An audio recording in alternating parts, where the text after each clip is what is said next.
not controlled by traffic control signals or stop or yield signs. Correct? Correct. And the word stop and the word yield are all capitalized, correct? Yes, sir. Okay. And where it says alert road users, that would be the Apaches, correct? That would be Mrs. Miss Patchy, I apologize. Okay.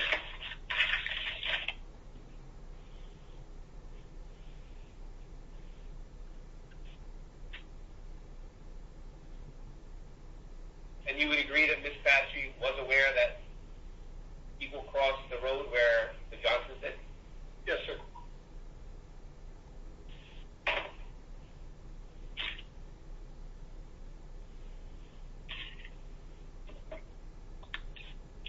Even though there wasn't a sign warning her of it, based on her prior experience? That's correct, sir, yes.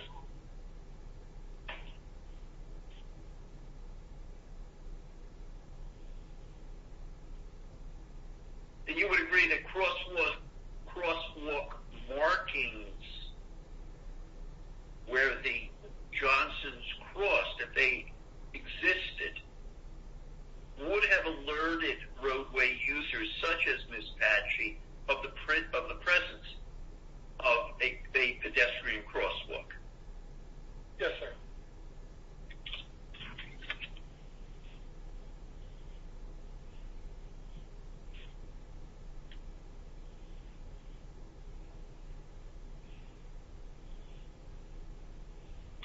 On page 6 of your report, at the very bottom, we read to you the language before that says fundamentally pedestrians were expected to cross roadways at intersections. It's been your testimony that when the Johnsons got to the curb line of Route 9, if they had looked to their left, they would have seen the intersection at Route 9 and East Moss Mill Road, correct? That's correct, sir.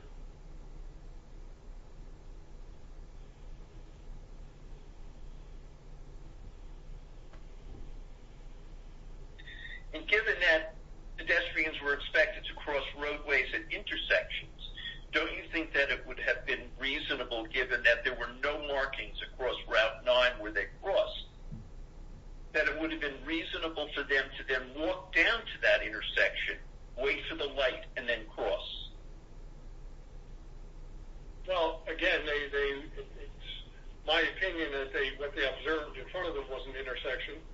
I don't know why they would make, when they could see the Smithville Inn from where they were standing, I don't know why they would be inclined to walk out of their way, cross the traffic signal, and then walk all the way back to the Smithville Inn, especially if Mr. Johnson had, as was previously alleged, ambulatory problems. But again, whether they made that conscious decision, whether it was an intersection or not, you don't know. You're correct, sir. I don't know.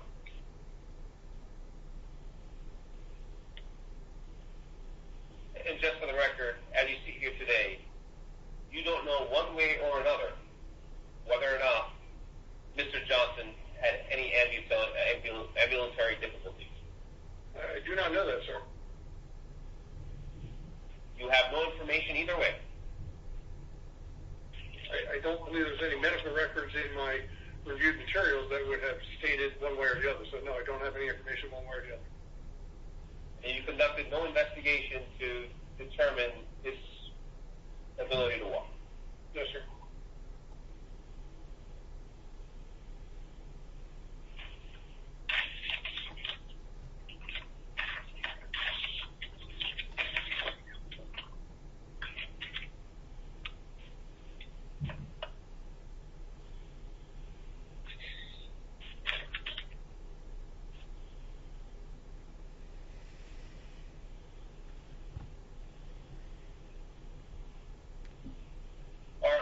When do you think would be a good time for me to get a solid block of like 45 minutes or so? I'm getting pretty close. Okay.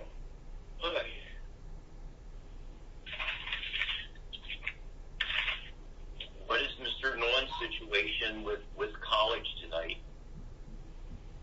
Starts at 4 o'clock. We'll be done. I can't imagine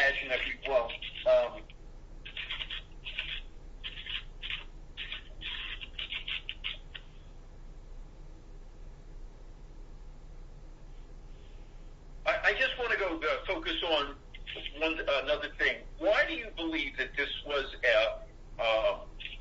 an unmarked intersection? Or what's the terminology? So I want to get this correct. Well, you mean an intersection? Well, you said that this is an unmarked crosswalk, correct? That's correct. Why do you believe that this is an unmarked crosswalk? Because it's located at an intersection. Why do you believe it's an intersection? Jay, let me ask the questions, because that was my next question.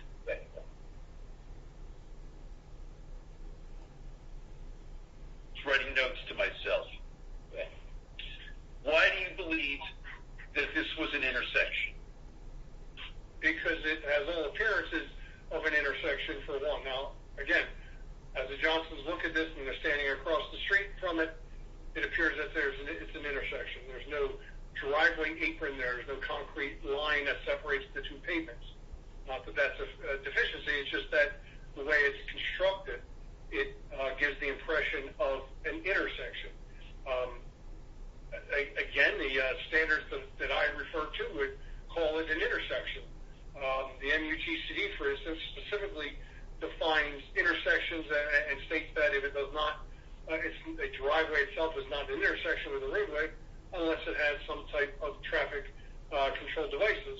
In this case, there's no stop sign or no traffic signals, but there are paint markings readily visible on the the roadway. So again, that helps feed this thought process of that this is an intersection. Even the New Jersey Administrative Code for driveways, 1647, I think, says that a driveway can form the leg of an intersection, even though it's not necessarily called a street. So, again, this is an intersection, especially to someone untrained like the Johnsons. They stare there, they look at this, they say, this is an intersection. So the fact that this is an intersection, therefore there exists an unmarked crosswalk.